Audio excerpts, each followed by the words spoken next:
Part 1. You will hear a conversation between the head librarian and a student who wants to do voluntary work in the children's section of the library. First, you have some time to look at questions 1 to 6.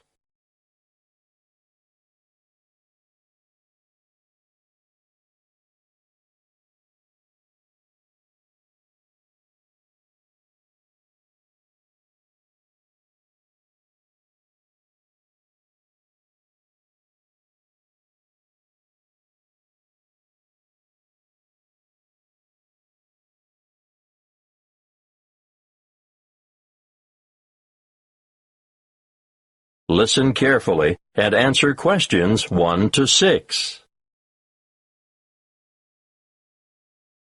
Good morning. You'd like to volunteer for the children's section, is that right? Yes, I spoke to you on the phone yesterday. That's right. Tessa, isn't it? Yes, Tessa Bridges. Thank you for coming in today, Tessa. Before we discuss what a volunteer does in the library, I'll need to get some details from you. No problem. What would you like to know? Where do you live, Tessa? I still live with my family in Northwood, 51 Matthew Drive. M-A-T-H-E-W? Matthew Drive? Actually, there are 2 T's. M-A-T-T-H-E-W. Oh, thank you. And the postcode for Northwood is? Oh, I'm still confused about that.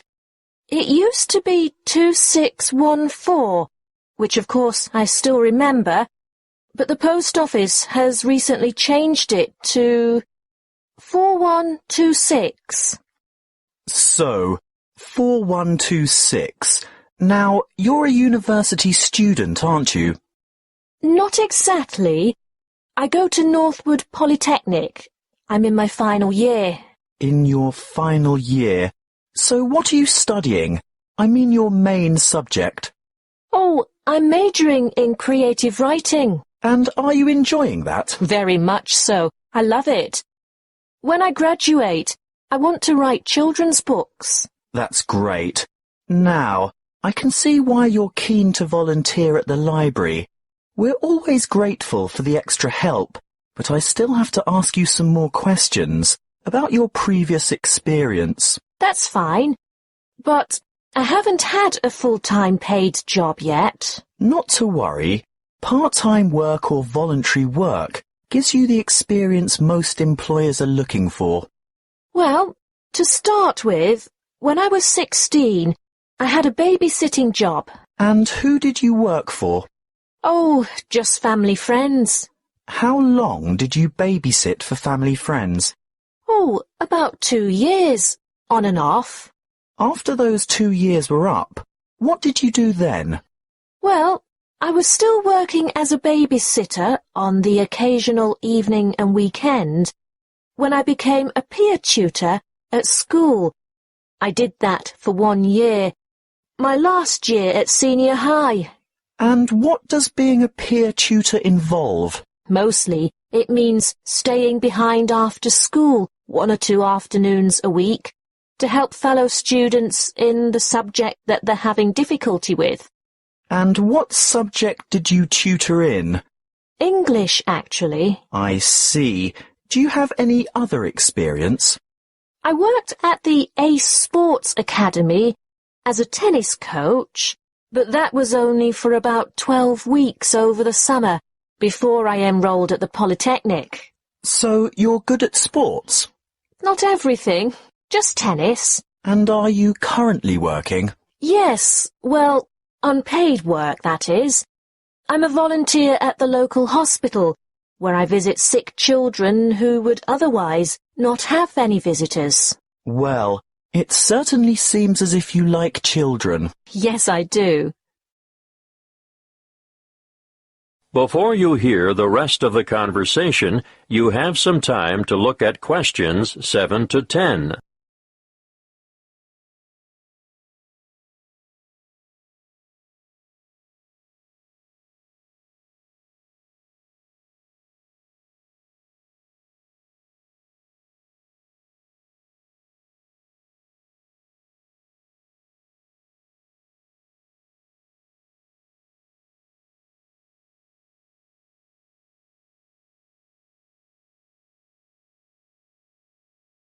Now listen and answer questions 7 to 10. Well, Tessa, what I need to know now is what your schedule is like, so that we can fit you into the roster here. Can I assume that you're not able to work Monday to Friday during office hours? Right. I'm very busy with lectures, workshops, and assignments during the week. How about weeknights? Say 5 to 7 in the evening. That's a very busy time in the children's section. Well, I couldn't commit to more than 3 evenings a week, and even then it would depend on my schedule. Yes, I understand. If possible, we could make arrangements a week in advance. Would that help? Yes, that might work. Are weekends okay? Well, Sundays are out. Actually, only every other Sunday, because that's when I'm usually needed at the hospital. But I'm free on Saturday afternoons. All right. We could roster you for the odd weekend then. What about school holidays? Definitely. No problem whatsoever. I don't have any other commitments during the holidays. That's good to hear. We have droves of children here in the holidays, as you can imagine. Thank you. Well, Tessa, we'll send you a letter of appointment in the mail, and we look forward to having you join us as a volunteer. Thanks very much. Now, as for your duties... That is the end of part 1. You now have half a minute to check your answers.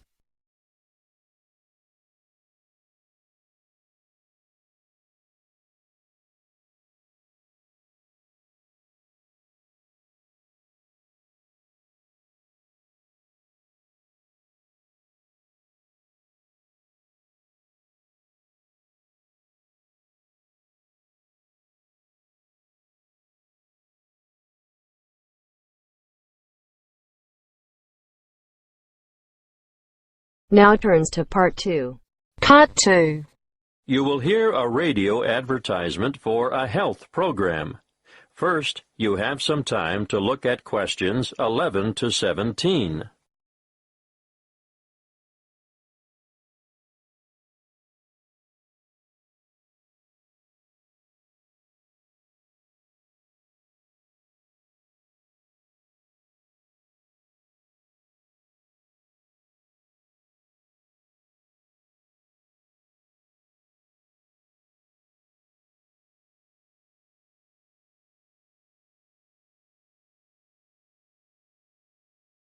Listen carefully and answer questions 11 to 17. Prevention is better than cure. You all know that, don't you? Have you been looking for some help and guidance for maintaining your health? Well, today, I want to tell you all about a new health program called Be Well. Be Well Online, actually.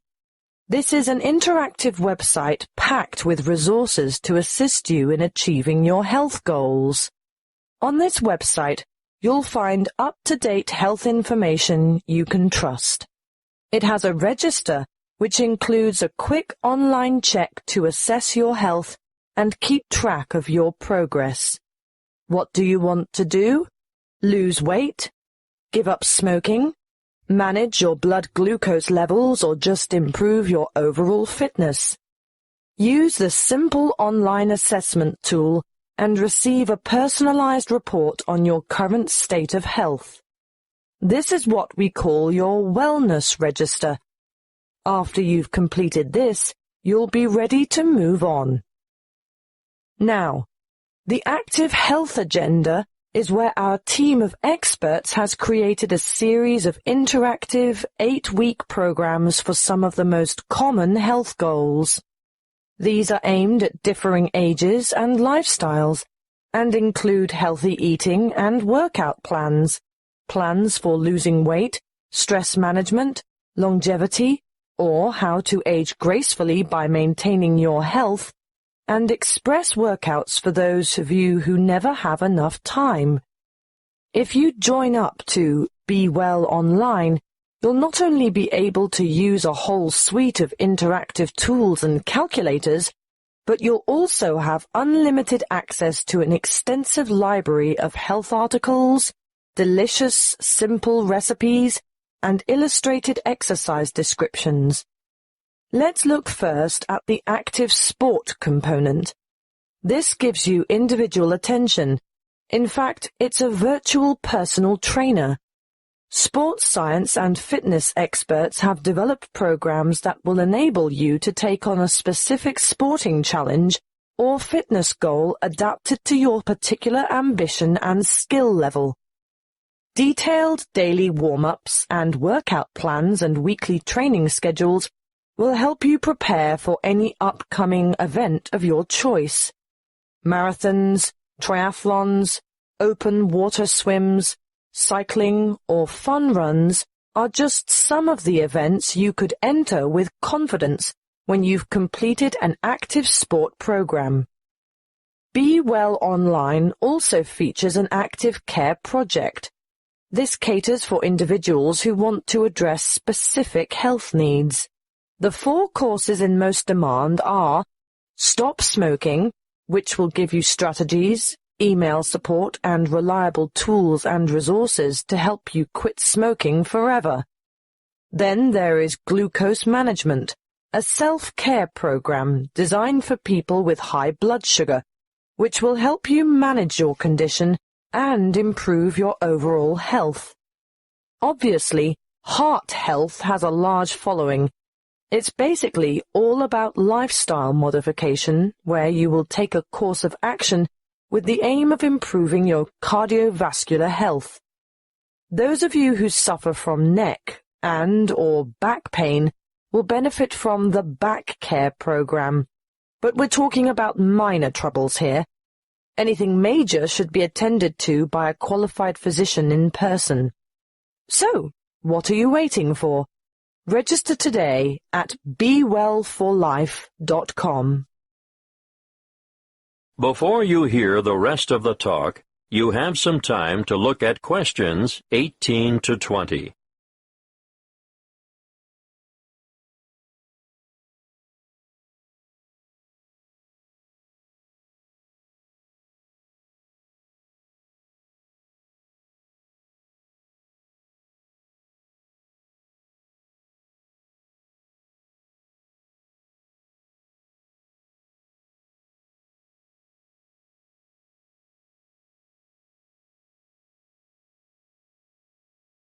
Now listen and answer questions 18 to 20.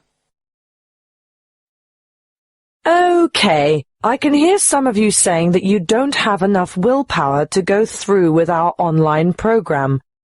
Well, just for people like you, we offer Be Well Coaching. What is it? It's a telephone-based service that will give you the extra support, motivation, and techniques that will provide the impetus for you to bring about permanent changes. Who runs it? The course is delivered by experienced health coaches, as well as qualified exercise physiologists, dietitians, and nurses. Who can use it? Well, this service is really for those of you who have serious health concerns like diabetes, arthritis, or high blood pressure. I know there are many of you out there who could benefit from this. How does it work? Your health coach will provide assistance as you develop a plan and maintain regular contact over a period of 6 months to help you stay on track. You'll also get access to a phone-in service for extra support if you need it, and you'll be provided with health information specifically targeted at your individual problem. Now, what could be better than that? The end of part 2. You now have half a minute to check your answers.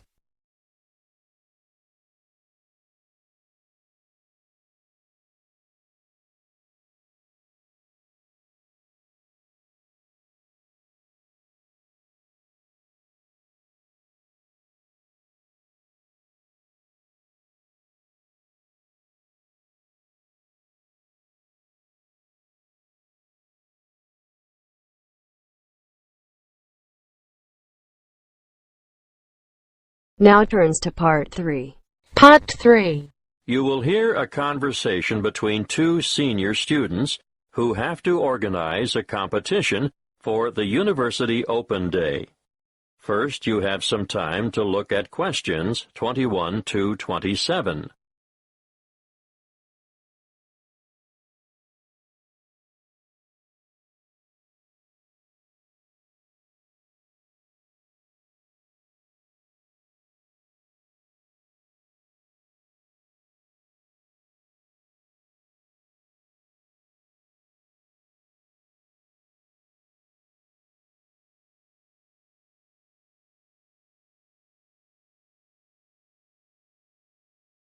Listen carefully and answer questions 21 to 27. Hi, Grant. What sort of competition do you think we should organize? Well, Claire, the Open Day Committee was pretty clear on that. It must be something with youth appeal. That makes sense. After all, most of the visitors will have just left high school. Yeah, so I was thinking technology? Do you mean something which uses the latest technology, like an iPod? Something like that, but a bit more expensive maybe. What about the latest iPhone? I'm saving up for one right now. Let's make it an iPad. I wish I'd had a tablet computer when I started university. Yeah, that's a great idea. That should get a lot of our younger visitors interested. Right. Let's go with that then. Fine. We could go into town now and buy it. I saw great deals advertised at the Rick Smith store. Oh, I don't think we'll have to worry about that. A university purchase order will probably be arranged through the Resources and Supplies section.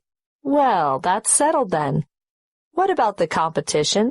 Is it going to be a game of skill or a guessing game or something else? What do you think would work best? Good question.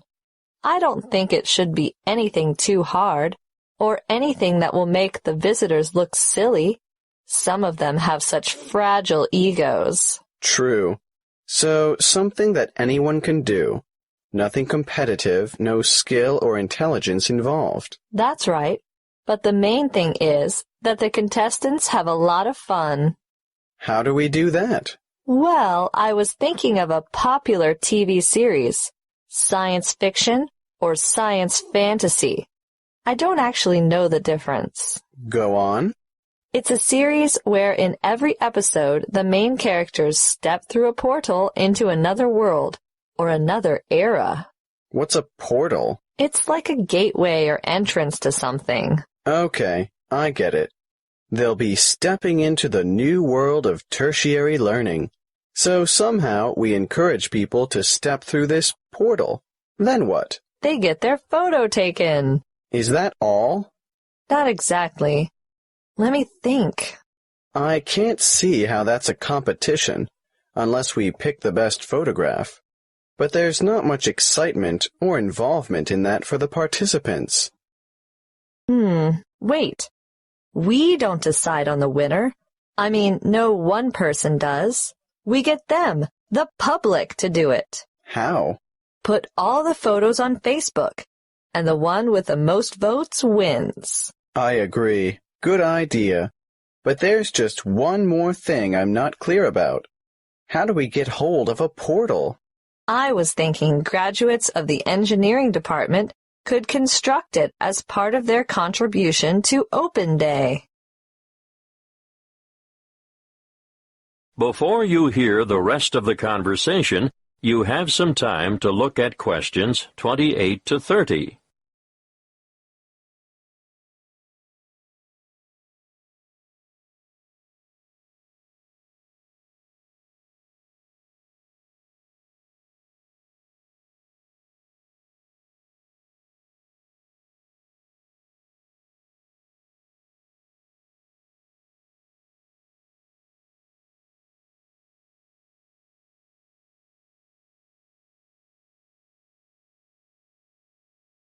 Now, listen and answer questions 28 to 30.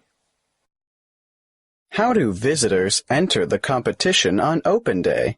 Well, Firstly, they have to make their way to the portal photo booth on campus. Okay, a bit like a treasure hunt to start with. Yes, and then they get their photo taken stepping through the portal. And they'll have to write down their details.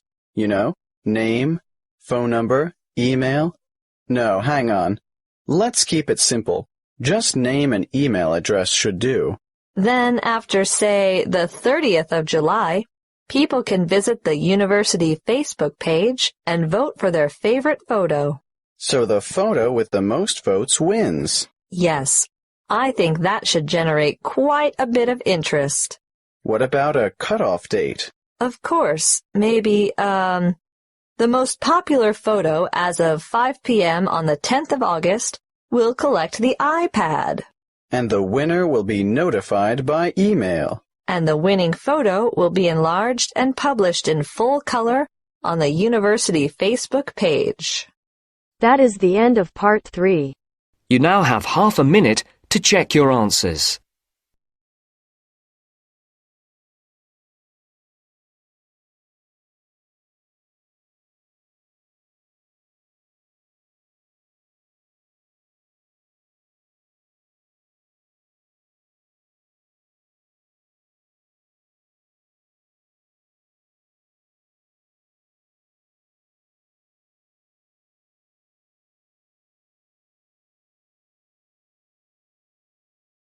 Now turns to part 4. Part 4. You will hear a talk given by a lecturer in the Environmental Studies Department on agriculture and environment. First, you have some time to look at questions 31 to 40.